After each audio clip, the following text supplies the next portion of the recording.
कोविड-19 महामारी के लॉकडाउन का समय था। ऐसे में एक गरीब महिला जो कपड़े सीकर अपना परिवार चलाती थी, उसके पास काम आना बंद हो गया। वह महिला कृष्ण की पूजा करती थी और उन पर बहुत विश्वास रखती थी, मगर एक दिन ऐसी स्थिति आई कि घर का सारा राशन समाप्त हो गया। उसके परिवार को 2 दिन से खाने को कुछ नहीं मिला। ऐसे में महिला मंदिर गई, मगर मंदिर बंद होने के कारण बाहर खड़े होकर ही उसे अपना हाल बताने लगी। आसपास का ध्यान रखे बिना वह अपनी धुन में इतना खो गई कि अपनी धुन में कृष्ण से मदद मांगने लगी। उसी दौरान एक बहुत ही घमंडी और नास्तिक स्वभाव का एक सेठ मंदिर के पास से गुजरा। उसने उस गरीब महिला की बात सुनी तो मन ही मन हंसा। इससे अच्छा तो महिला किसी से भी भीख मांग लेती तो इसे कुछ मिल तो जाता। उसके मन में अचानक ख्याल आया, क्यों ना इस महिला के साथ ऐसा मजाक किया जाए कि इसकी कृष्ण भक्ति डगमगा जाए।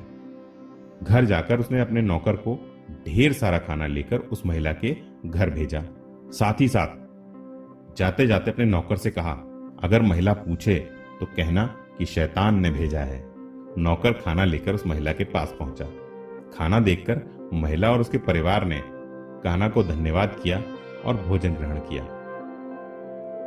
यह सब कुछ सेठ का नौकर देखता रहा, लेकिन क्योंकि महिला ने नौकर से कुछ पूछा नहीं, वह कौन है, कहां से आया है, तो उसने बताना भी उचित नहीं समझा।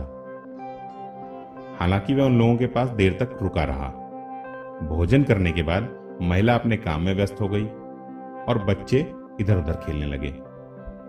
यह देख नौकर को बड़ा अजीब लगा कि ये लोग कितने मतलबी हैं। कहां तो ये भूखे मर रहे थे और अब इन्हें स्वादिष्ट भोजन मिल गया, तो इन्होंने एक बार भी यह जानने का प्रयास नहीं किया कि ये भोजन कहां से आया है और किसने भेजा है। नौकर से जब रहा नहीं गया तो उसने महिला से पूछ ही लिया, आपने एक बार भी यह जानने तक का प्रयास नहीं किया कि भोजन किसने भेजा है? आप लोगों को एक बार भी जिज्ञासा नहीं हुई कि भोजन किसने भेजा है? उसकी बात सुनकर महिला बोली, ये सब मैं क्यों सोचूं? मेरे कान्हा पर मुझे पूर्ण विश्वास है और भरोसा है। मेरे कान्हा आदेश देते हैं तो शैतान को भी उसका पालन करना पड़ता है। यह सुनकर नौकर लौट गया। जब उसके घमंडी सेठ ने पूछा कि महिला ने उससे क्या पूछा, तो नौकर ने सारा वृतांत सुना दिया। नौकर की बात सुनकर सेठ मन ही मन काफी लज्जित हुआ और समझ भी गया कि उसके मन में मजाक का विचार यूं ही नहीं आया था। ये सब उससे भगवान ने ही कराया है। उसने बस नौकर से इतना ही कहा कि उस महिला ने सही कहा था, भगवान का आदेश हो तो शैतान को भी मानना पड़ता है।